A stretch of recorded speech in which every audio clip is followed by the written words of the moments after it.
Então, vou me apresentar um pouquinho, como eu vim aqui da FURB, né? Então, mostrar um pouquinho também do meu portfólio, qual foi a jornada que me trouxe até aqui. Então, eu comecei fazendo um curso de arte e design em Londres. Meu foco era ser, na verdade, curadora de arte, que nada mais é que o arquiteto, né, das galerias, dos espaços de arte. Mas eu não tive muito talento para as artes, então acabei parando na arquitetura, que é um pouco mais técnico do que propriamente arte, né?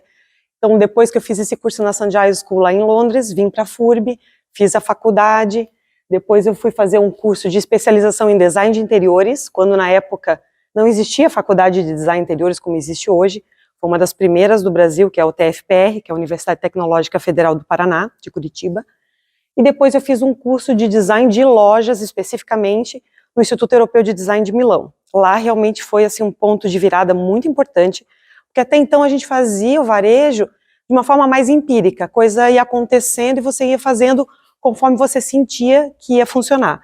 Mas, na verdade, lá sim, a gente teve técnicas, visitamos grandes lojas, Dolce & Gabbana, Quadrilátero da Moda, visitamos grandes redes que a gente não tinha tanto acesso aqui no Brasil, e lá sim foi um ponto de virada muito importante no varejo, pelo menos na minha vida, né? E depois eu fiz gerenciamento de projetos, foi uma demanda muito grande que surgiu na época da obra do Shopping Parque Europeu, que eu coordenei toda a parte de projetos e compatibilização de projetos, numa época que não existia BIM.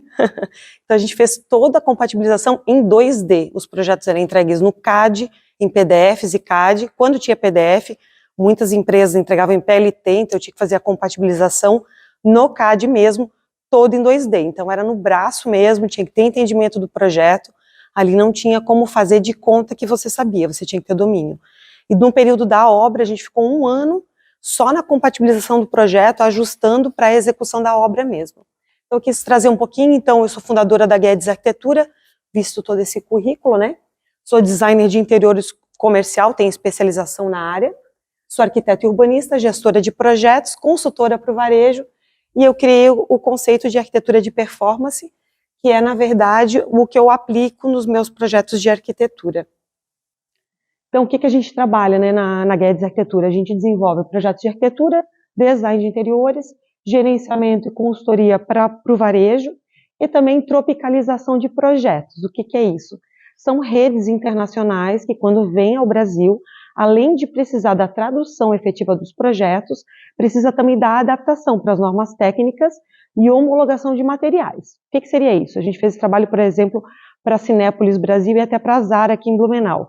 A gente recebe os projetos em outro idioma, faz primeiro toda a tradução, verifica que materiais existem ou não no Brasil e tenta trazer, através de amostras, né, amostragem de material, homologa esses novos materiais para essas redes. Então a gente fez isso para a Cinépolis, fez para a Zara e fez para a Tostado Café Club aqui no Brasil, daí é uma rede da Argentina. E da Cinépolis a gente fez o trabalho do México para o Brasil e depois do México para a Argentina também. Acreditamos que basta um olhar em direção a uma nova perspectiva para transformarmos o que é complexo em simples, de forma fluida e autêntica. Parece meio complexo a frase, né? Mas nada mais é do que você transformar tudo que parece tão complexo no varejo e na arquitetura de uma forma simples. Eu acho que a arquitetura tem que ser acessível, tanto para o cliente, para o consumidor, para todos nós. E eu vejo que, principalmente no momento que a gente vive, tudo parece mais complicado, parece que tudo é mais técnico. É biofilia, neuroarquitetura, tem tantos nomes complexos para a mesma coisa que a arquitetura. A arquitetura sempre foi feita para pessoas. O objetivo é mobilizar, é tocar as pessoas. Essa é a função da arquitetura. Ela tem que ser acessível, não é para o meu portfólio, é para o uso das outras pessoas. A arquitetura é servir. Então eu gosto de trazer sempre essa ideia, que é o conceito que eu acredito, né, é o que eu prego, é a minha paixão, que é a arquitetura. E a arquitetura de performance, onde é que ela entra nessa história? O que ela é, né? Ela é um conjunto de projetos técnicos, que todos nós conhecemos, projetos arquitetônicos, complementares, todos, né, associados a um marketing para vendas, não um marketing geral, mas é um marketing para construir a jornada de compras, né, e o conhecimento em comportamento humano, que agora está muito na moda, a neuroarquitetura, né, a neurociência aplicada para a arquitetura, que sempre foi sobre isso, sempre foi sobre pessoas, né. Então a gente une esse marketing para o varejo, marketing para vendas, né, para criar jornadas de compras, com arquitetura técnica, conhecimento técnico e o conhecimento em comportamento humano. É complexo? Talvez seja, mas na verdade está acessível a todos nós, basta a gente, né, desejar alcançar esse conhecimento. O conhecimento está na mão de todos vocês. Então aqui eu vou trazer alguns exemplos, não sei se está muito bom para vocês visualizarem. Vou trazer alguns antes e depois, porque a arquiteta adora uma figurinha, né? Então, entendendo meu público-alvo do dia, então trouxe algumas figurinhas para vocês entenderem como é que funciona esse antes e depois de uma arquitetura de performance. Essa aqui é a Pitol Calçados, eu imagino que vocês conheçam, é uma loja grande de Santa Catarina, a sede dela é em Concórdia. Conheci a Pitol há uns 15 anos atrás, quando eles me contratavam e executavam 10% do meu projeto. Eu ficava bem frustrada, meu ego ficava bem triste, mas foi um exercício muito importante de desmistificar muitas crenças que eu tinha sobre a arquitetura popular. E com o passar dos anos, eu fui conquistando também a confiança deles e eu também fui entendendo melhor as dores dos clientes. Então, a Pitol eu trago como exemplo para vocês, porque foi uma grande escola para mim. Então, essa é a situação que eu peguei as primeiras lojas da Pitol, e essa é o resultado hoje. Parece um toque de mágica, né? Com um clique aqui em um segundo, eu mudei uma história de 15 anos de relacionamento com o cliente. Então foram etapas que a gente foi trabalhando, foram etapas que foram galgadas, não foi do dia para a noite que eu tive hoje o posicionamento que eu tenho do cliente, entender, Eliana, preciso fazer o shopping me pediu tal estação, o que eu faço? Vou dar um exemplo, a gente fez agora uma loja bem bacana, diferenciada para Pitol, num shopping Garten de Joinville. E o Garten queria que a gente fizesse uma fachada em preto. Lindo para o meu portfólio como arquiteta. Imagina, ter uma fachada premium da Pitol seria o meu sonho de consumo para o portfólio. Mas isso faz sentido para a rede? Será que o público que frequenta a Pitol não se sentiria inibido? Vou fazer uma enquete aqui com vocês. Quantos de vocês já deixaram de entrar numa loja porque se sentiram inibidos por ela? Acharam que a loja era muito cara e não era para vocês? Quem nunca, né? Quem nunca? Poxa, essa loja aqui não é para mim, não tem dinheiro para comprar, esse produto é muito caro. Então acontece muito para homens e mulheres. Então esse é o público-alvo quando a gente fala, né? Que a pessoa não se sinta inibida de entrar no espaço e consumir, interagir com os produtos. Então quando eu dei esse conselho para o cliente, olha, para o meu portfólio seria incrível ter uma fachada preta, mas se eu fosse o dono da Pitol, eu não faria. Então a gente tem que ter esse desprendimento, que eu estava passando para o Guido, a arquitetura de performance, a arquitetura para o varejo, é uma arquitetura sem ego. A gente guarda o ego no bolso, porque o nosso foco aqui é servir. É que o cliente, o consumidor, não é o meu cliente que me contrata, mas que o consumidor final se sinta acolhido no espaço que a gente está trabalhando. Aqui a Construcom, também imagino que alguns de vocês já conhecem, é uma loja de material de construção, forte aqui de Blumenau mesmo, né? A gente fez a primeira loja deles, essa unidade de Timbó, a loja já existia, mas em Timbó não tinha uma loja especializada em acabamentos para arquitetos. Então o público-alvo da minha loja ia deixar de ser a equipe de obras e sim a arquitetura, arquitetos que queriam especificar pisos, materiais de acabamento. Então, a gente fez todo o estudo de público-alvo lá de Timbó, dos arquitetos de Timbó, e a gente concebeu um novo conceito. Basicamente, vou dizer para vocês que 30% do mobiliário a gente manteve, as gôndolas metálicas, o que era mais caro, a gente acabou mantendo, o que sobrou dessa loja a gente levou para outras unidades da rede. E esse é o resultado. Então, é a mesma loja, gente. Acreditem se quiser. Então, se vocês olharem aqui, ó, essa parede aqui e a parede de fundo foi efetivamente que a gente alterou. Essa lateral aqui, eu nem tirei os móveis do lugar, eu só fiz pintura e visual merchandising, só. A iluminação a gente manteve 100% que existia da loja e eu complementei, eu tornei ela mais atrativa, direcionando o olhar do consumidor para a parede que estava meio apagadinha, digamos assim. Então aqui, ó, eu trabalhei com iluminação direcional, trabalhei com painéis deslizantes aqui para o cliente interagir mais com o produto. Eu criei uma jornada de compras um pouquinho diferente. Aqui também é uma loja que eu acredito que vocês conhecem, a Altenburg está presente na América Latina, é uma loja aqui de Blumenau, então eu trouxe exemplos que vocês conhecem, que podem visitar também. Então é uma rede que a gente tem muito carinho, eu particularmente sou cliente da Altenburg, adoro me perder no outlet deles. E o que aconteceu? Eles me deram como referência essa loja aqui que era de Joinville, essa era a fachada e o interior da loja, e essa loja aqui da Rua São Paulo e o interior da loja. E falaram, Liana, precisamos de uma flagship store, a gente precisa de uma loja conceito para a rede, que a loja está sem identidade própria, a gente precisa criar um impacto. E eu entendia também que o produto deles não estava sendo bem vendido, porque é um produto de altíssima qualidade, tem o ticket médio, o valor de produto alto, né, de venda, mas de certa forma não vendia, ou seja, não dava, você não conseguia perceber o valor do produto. Então a gente fez toda uma identificação de público-alvo, toda uma identificação da nova rede, inclusive eles estavam numa fase de transição da logomarca, que foi muito legal para a gente trabalhar também na fachada, e daí surgiu a loja conceito que a gente tem no Balneário Camboriú Shopping. Então essa aqui é o antes e depois dessa rede. E depois a gente replicou esse modelo para o Brasil todo. Então aqui, lógico, né, a gente ressaltou, né, evidenciou a marca, tornou a jornada de compras mais leve, mais intuitiva e mais focada no autoatendimento. Por que eu falo esse autoatendimento?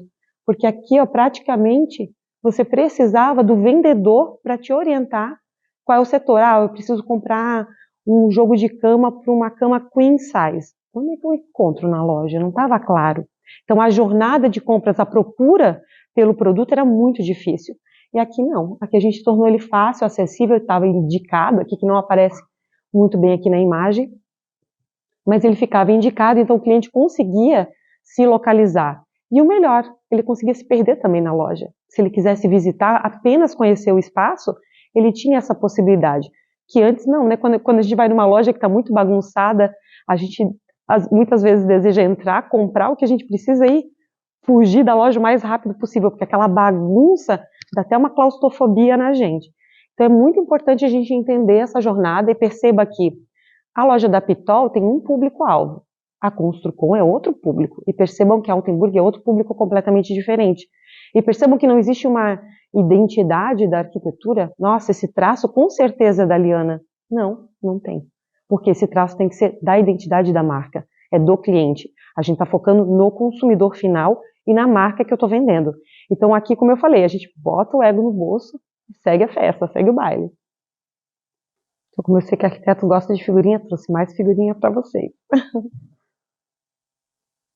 E aqui eu quis trazer também alguns exemplos de outros tipos de projetos. Então, como eu falei, a questão da Cinépolis e da Zara, a gente fez a tropicalização, as adequações, né, as normas técnicas, definiu alguma coisa de materiais, especialmente da Cinépolis. A gente fez 8 catálogos técnicos para eles no Brasil. O que é um catálogo técnico de arquitetura? É mais ou menos um manual de como a arquitetura deve se comportar naquele país.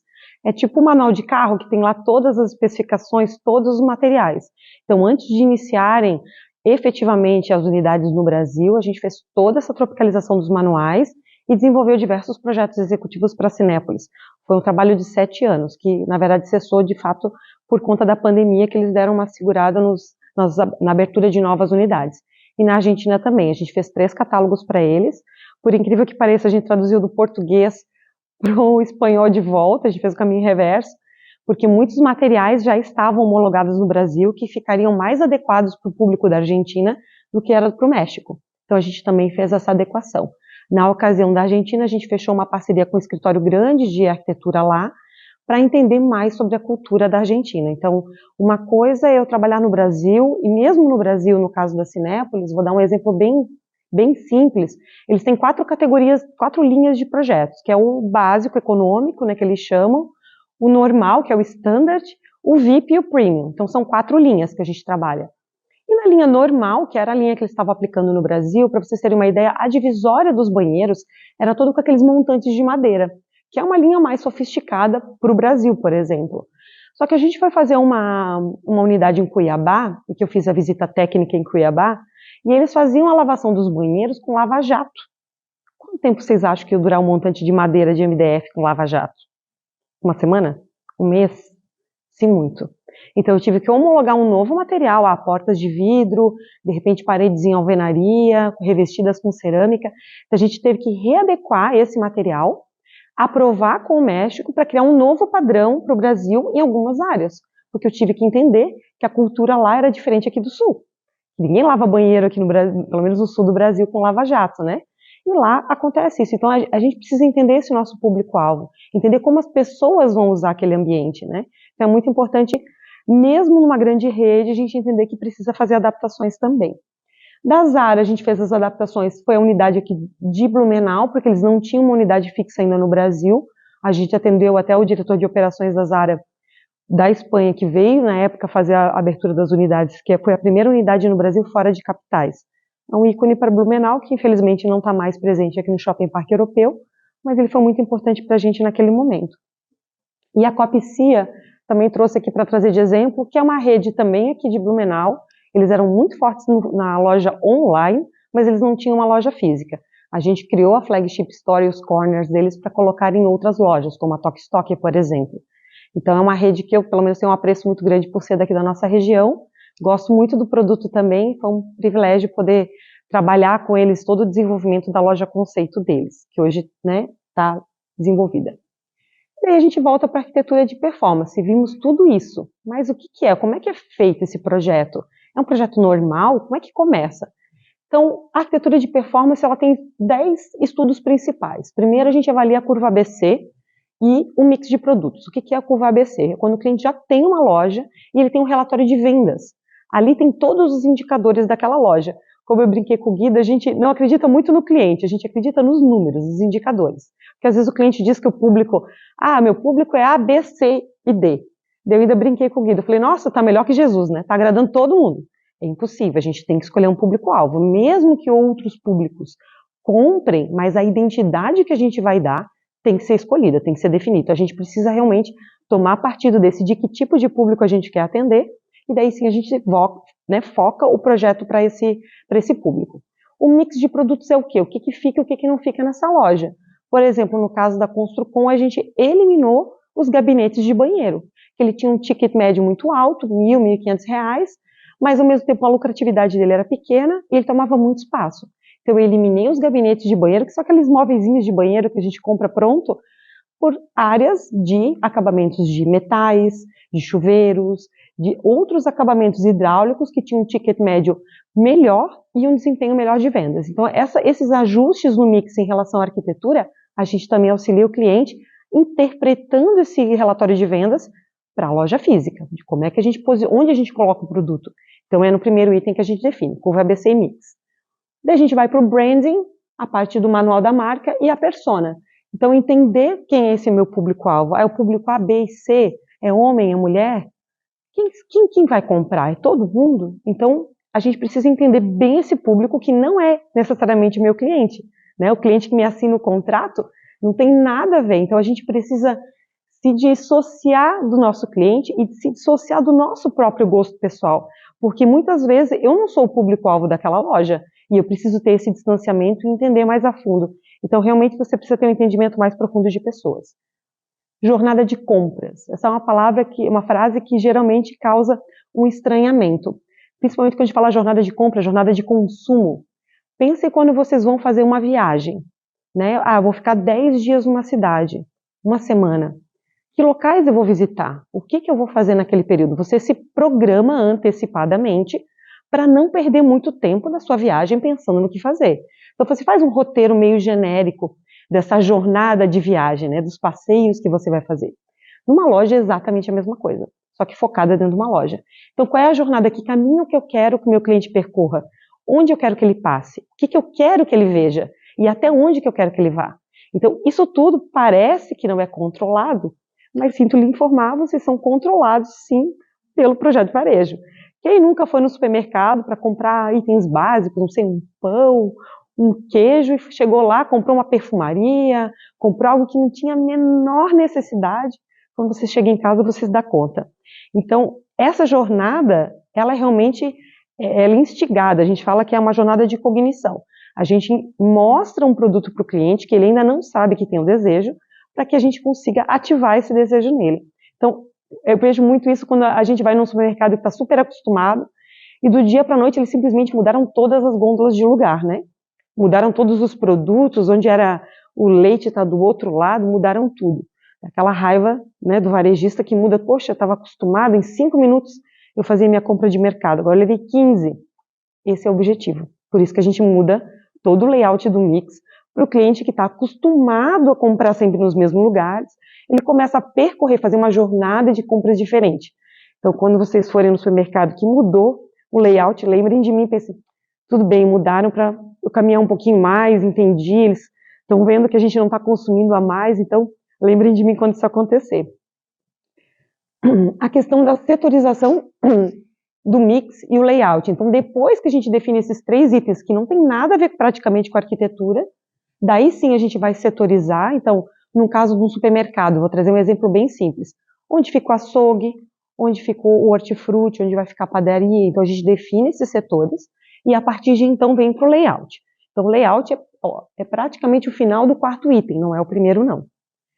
Daí a gente vem para todo o mobiliário, definir o PDV, que a gente chama, que é o ponto de venda, como é que ele vai ser, que acessórios ele tem que ter para abrigar aquele produto, e trabalha com visual merchandising, que além de dar aquele cenário para o produto, né, a gente identifica também os setores, ele tem uma função educativa, para o cliente também não se perder nos espaços. Iluminação e pontos de atratividade, aqui a iluminação ela não serve para iluminar o projeto, e sim para direcionar o olhar do consumidor para o produto. Ele é um silencioso vendedor. Quem nunca chegou numa loja e é atraído pelas paredes, né? Nossa, parece que o mobiliário da parede é mais bonito. Não é que o mobiliário é mais bonito, a iluminação está mais direcionada. E o nosso olho é atraído por essa iluminação. Então a gente usa realmente a iluminação como um gatilho de vendas. Então realmente ele promove a atratividade nos negócios. Daí sim que entra a nossa área técnica, né, que é o projeto técnico de arquitetura e as compatibilizações. Por que aqui eu citei só compatibilizações e não projetos complementares? Porque dependendo do tipo de projeto, envolve diferentes tipos de projetos complementares. Às vezes sonorização, às vezes não. Às vezes tem projeto estrutural, nem sempre tem. Então vai depender do tipo de projeto. Lojas de rua são mais simples em geral e mais fáceis de trabalhar. Lojas de shopping é praticamente um outro município. Você tem outras regras, outras aprovações, que demandam muito mais atenção. Então, essas compatibilizações são a garantia de que o teu resultado, né, a tua inauguração, vai ser conforme estava o 3D, conforme estava o vídeo do projeto. Porque muitas vezes os engenheiros, né, fazem o que é mais fácil para eles, mas nem sempre é o que é o melhor para a unidade. Então, a gente tem que ponderar isso nas compatibilizações. Daí entra a fase de aprovações e legalizações, aprovações em shopping, legalizações em órgãos públicos quando couber, orçamentos, né, porque infelizmente a gente tem que pagar a obra, né, então tem os orçamentos, e daí então a execução da obra e posterior montagem da loja. Essas são as 10 etapas principais. Então, o que são os pontos principais, né? A gente falou que as 10 etapas para a gente fazer uma arquitetura de performance para o varejo, mas o que é de fato isso? Ele é um mergulho profundo na marca. A gente precisa entender. A gente precisa, sabe aquela expressão, preciso vestir a camisa? Na arquitetura de performance, você veste a camisa, a calça, o blazer, o sapato, a meia, a gente tem que vestir tudo. A gente tem que conhecer profundamente a marca. Por quê? O que eu preciso dar de resultado para o cliente? É uma arquitetura bonita? Preciso ter uma loja bonita para colocar no meu portfólio do escritório? Não, eu preciso dar resultado. A loja tem que vender, ela não pode ser só bonita. Então eu tenho que dar experiência de consumo, ou seja, o que é essa experiência? É fazer o cliente querer ficar mais tempo dentro da loja. Ele quer percorrer, ele quer lá fazer uma cafeteria que tem uma livraria que tem uma cafeteria, que você deseja ficar mais tempo nesse espaço.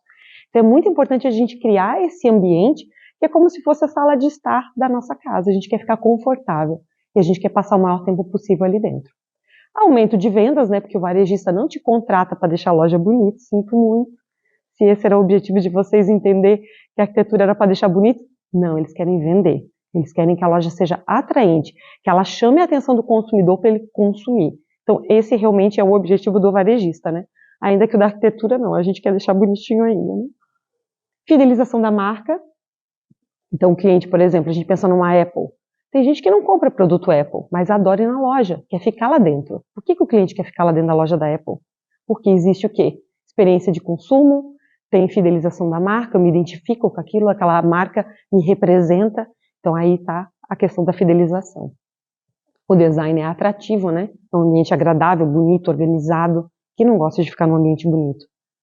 Um ambiente confortável, ergonômico, porque tem uma equipe técnica trabalhando, então a gente precisa dar ergonomia e facilidade para os profissionais que estão trabalhando ali também, e obviamente funcionalidade. Que na faculdade de arquitetura, funcionalidade, né, a forma segue a função, né, a gente foca muito na funcionalidade, mas veja que aqui ela está em 6º lugar aqui no nosso aspecto de avaliação. Acreditamos que podemos agregar valor e conceito aos projetos, porque buscamos entender profundamente o que o negócio precisa, e assim contar a história como merece ser contada. Desde criança, a gente adora uma historinha. Todos nós. Isso faz parte da natureza humana. Então, quando a gente pensa em varejo, nós precisamos contar histórias. Mas, Liana, como assim contar história? Por exemplo, uma loja de surfwear. Eu posso trabalhar com ela com a decoração rosa? Por quê? Eu tenho que contar a história do surfista, do moço que vai para a praia de manhã cedo e fica pegando onda. Eu preciso dar toda a identidade, vestir a loja com aquele personagem. Então, isso é contar a história. Pensem na Disney. Por que a Disney é a Disney? Tudo lá conta história. Cada passo, cada metro quadrado da Disney conta uma história. E é isso que nos encanta. É o storytelling. Então, a gente precisa contar as histórias. Então, aqui eu foco muito nisso, sabe? Porque não é só sobre projeto técnico. Planta baixa, corte, elevação, isso todo mundo faz. É obrigação do arquiteto saber. Agora, o que eu estou entregando, agregando de valor, aí sim é o diferencial que eu vou colocar no meu projeto. E por que atuar com arquitetura por varejo? Tem vantagem? Por quê? Porque é um mercado que tem muitos clientes, existe muita demanda e tem pouco profissional habilitado. Então a gente acaba tendo um ticket muito maior. Então pensa quantos arquitetos fazem projetos prediais, residenciais e comerciais. E quantos arquitetos fazem projeto por varejo. Então você consegue cobrar muito mais por um projeto e fora que você tem uma experiência muito mais rápida da execução do projeto do que num residencial. Pensando, por exemplo, num apartamento. No momento que o cliente lhe contrata para fazer o projeto residencial, até o dia que você consegue efetivamente fotografar a obra pronta, muitas vezes leva 2 anos. Em 2 meses eu tenho uma loja pronta. Então, assim, é muito mais rápido, é muito mais intenso todo o processo. Mas para quem está começando, é uma oportunidade de você vivenciar, experienciar a arquitetura de uma forma muito mais rápida. Porque você faz o projeto, em menos de 6 meses, você já pode visitar o seu espaço, né, concluído, pronto, interagir com esse ambiente. Então ele é muito mais rápido, especialmente para esse momento que a gente vive, que tudo é muito líquido, tudo muito rápido, né? Então faz sentido. Só que existe poucos profissionais habilitados. A maioria dos profissionais não faz ideia de como começar.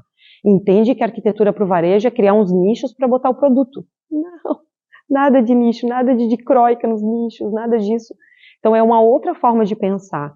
Por exemplo, eu tenho lojas de 4.000 metros quadrados. Se eu for fazer nicho na loja toda, quantas equipes de marcenaria eu teria que ter? Quantas empresas teriam que me atender? Eu tenho que pensar de forma industrial.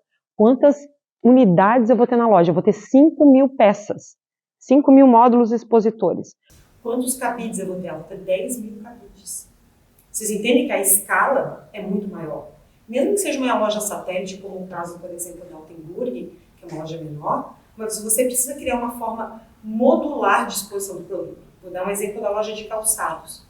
Eu tenho no verão rasteirinha, sapatilhas, sapatos baixos, e no inverno eu tenho botas, unidades mais altas. Então eu preciso de um espaçamento muito maior de exposição. Eu faço como com nicho. Se ele está fixo, se eu não conseguir modulá-lo. Então eu preciso ajustar. Agora teve uma tendência, uma moda diferente, o tipo de produto é muito maior. Antes eu precisava de uma bota 50 centímetros, agora eu preciso de 1,10 m. A moda agora é uma bota até na coxa. Eu preciso de um espaço maior. Como é que eu faço numa loja que ela é rígida, que ela é fixa? Não posso trabalhar dessa forma. Então entender essa forma de pensar varejo vai repercutir num projeto completamente diferente do residencial.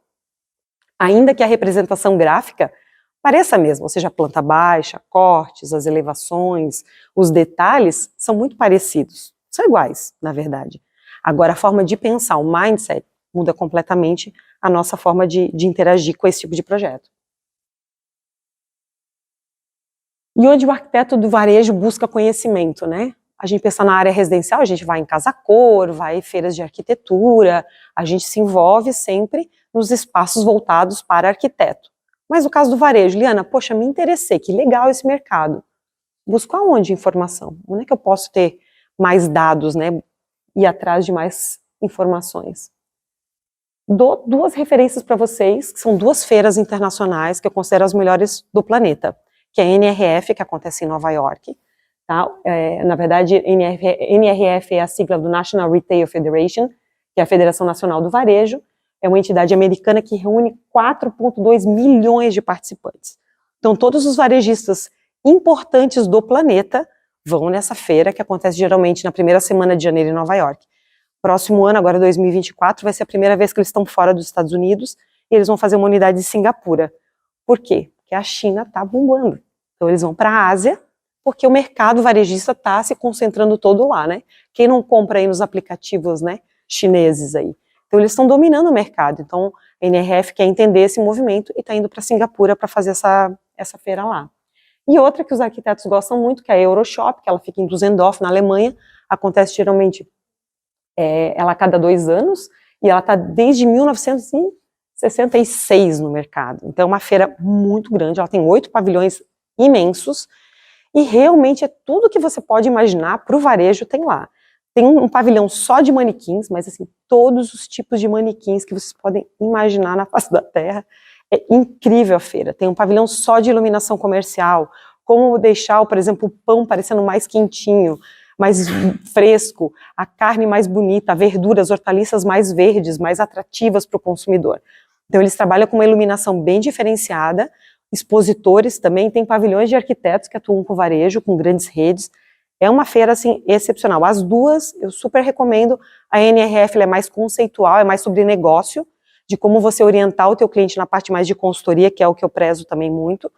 E a Euroshop é para quem quer entender sobre expositores. Muitas empresas aqui da região que trabalham com mobiliário corporativo, mobiliário para loja, visitam a Euroshop. Ela realmente vale muito a pena. Existem outros cursos, pós, muito conteúdo também nas redes sociais. Eu até compartilho aqui com vocês, a gente tem um canal no YouTube, e agora da NRF, a gente fez aqui uma pasta só com lojas, as visitas técnicas, porque não é só a feira, né? A feira tem visita técnica, tem palestras, tem muita coisa acontecendo nesse período do evento. E eu fiz alguns vídeos das visitas técnicas das lojas conceito. Então, por exemplo, loja conceito da Adidas, da Louis Vuitton, várias lojas que a gente visitou que tem relevância hoje para o mercado. Eu fiz a visita técnica, registrei tudo e a gente publicou no YouTube. Então, se vocês quiserem, é Guedes Arquitetura mesmo. E tem uma pastinha aqui que também é ruim de ver, que é lojas conceito. Tem a NRF, tem lojas conceito aqui. E mesmo os vídeos do escritório, quem quiser conhecer um pouquinho mais do nosso trabalho, tem os cases de sucesso que vocês também podem acessar. Mas tem muito conteúdo hoje disponível no mercado para que vocês possam buscar esse conhecimento. Aqui é o último trabalho que eu vou apresentar aqui para vocês hoje, que é a Tostado Café Club, que é essa rede argentina. Seria o equivalente a uma Starbucks argentina, para vocês terem uma ideia da relevância que ela tem lá para principalmente a região de Buenos Aires. Na verdade, eles estão bem focados na capital federal. E eles queriam vir para o Brasil, era um sonho. O sonho argentino sempre é vir para o Brasil, né? Ainda que a gente não tenha tanta simpatia por eles, eles adoram a gente e é o sonho de todo argentino ter um negócio no Brasil. Então a gente trabalhou essa parte de tropicalização, especialmente porque os donos não falavam português. Então era muito importante para eles ter esse contato com o idioma, né? E principalmente entender a nossa questão cultural. Então essa aqui é a unidade que a gente tinha no West Plaza Shopping lá de São Paulo. E esse é o trabalho final. A gente fez tanto a parte de loja, quanto um quiosque que tinha na frente, que depois foi negociado, e a gente entregou o quiosque em 2 semanas. Super rápido também. Quis trazer essa imagem de inauguração, de festa, né, de celebração, que ela representa 1% do nosso trabalho, né, mas é o que a gente foca todo o período, toda a jornada de trabalho é focada no dia da inauguração, que o cliente esquece todos os problemas da obra, esquece todos os perrengues. No caso da Argentina, foi muito difícil apresentar os pressupostos, seja os orçamentos, né, para eles entenderem como é que funciona a questão, a dinâmica no Brasil é muito diferente da Argentina. Então, para mim também foi um grande desafio, eu tive que me reinventar na apresentação de propostas, e a gente fechou, foi um projeto turnkey, né, ou seja, chave na mão, né, virada de chave. Então a gente fez toda a parte de arquitetura, projetos complementares, toda a aprovação e execução da obra em São Paulo. Então foi um desafio muito grande, mas eles não confiavam em outra pessoa, então a gente acabou fazendo todo o processo, inclusive de áreas que eu nem fazia com tanta frequência, que era a execução de obra. Mas se não fosse a gente, quem seria, né? Então eles falaram, Liana, a gente não tem alguém que a gente tenha confiança, e como eu ia frequentemente para a Argentina, então a gente fazia as reuniões lá, e eles vinham, acho que vieram duas reuniões na obra em São Paulo, e depois para a inauguração. Então quis trazer essa festinha, essa celebração, para vocês entenderem que também não é só trabalho pesado, a gente também desfruta, a gente também celebra com o cliente. A própria loja da Altenburg, né, o diretor da Altenburg eu fui muito alertada que ele era uma pessoa muito difícil na ocasião de trabalhar, que era muito exigente, e muito pelo contrário, ele foi muito receptivo, adorou o projeto. No dia da inauguração ele era a pessoa mais feliz no coquetel. Então é muita satisfação, né? A gente fica muito feliz quando a gente vê o cliente tão assim inebriado, tão contente com o resultado do nosso projeto. É sobre isso que a gente trabalha, né? E aqui eu quero sugerir para vocês em especial, né, porque o Guido, a gente se conhece desde a faculdade, nós apresentamos TCC juntos, estamos aí nessa jornada há muito tempo, tem um carinho muito grande, Guido é um amigo muito querido, eu sempre tenho muito apreço pelos alunos dele, então eu queria oferecer para vocês uma oportunidade exclusiva para vocês também se destacarem. Hoje está muito difícil conhecer, contratar parceiros, hoje a Guedes Arquitetura trabalha com parceiros de negócios, e é muito difícil conhecer pessoas que têm interesse no varejo profundamente. Hoje está muito difícil, na verdade, pessoas com conhecimento já está difícil. Com conhecimento no varejo é praticamente um elefante branco, né? É uma raridade no mercado. Então, eu queria oferecer para vocês também uma oportunidade.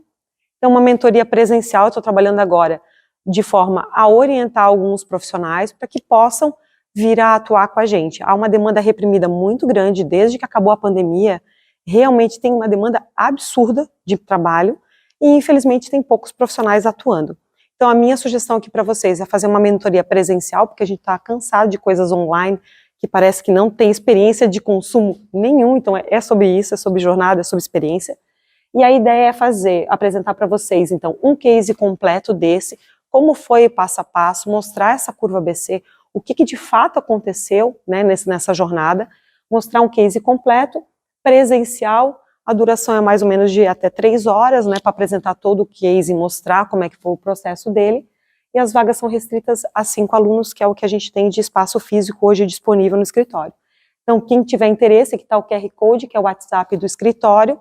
Depois eu posso deixar também, para quem não conseguir, que às vezes a imagem não está tão boa, eu deixo também o WhatsApp depois para o Guido e para a Vitória, que está coordenando aí o seminário com vocês.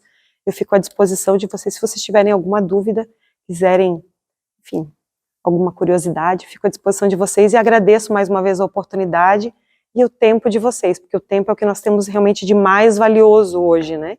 Especialmente nessa competição frenética que todo mundo está competindo pela nossa atenção, e aqui eu tive por 1 hora quase a atenção de vocês, então eu quero agradecê-los pela atenção de vocês. Obrigada.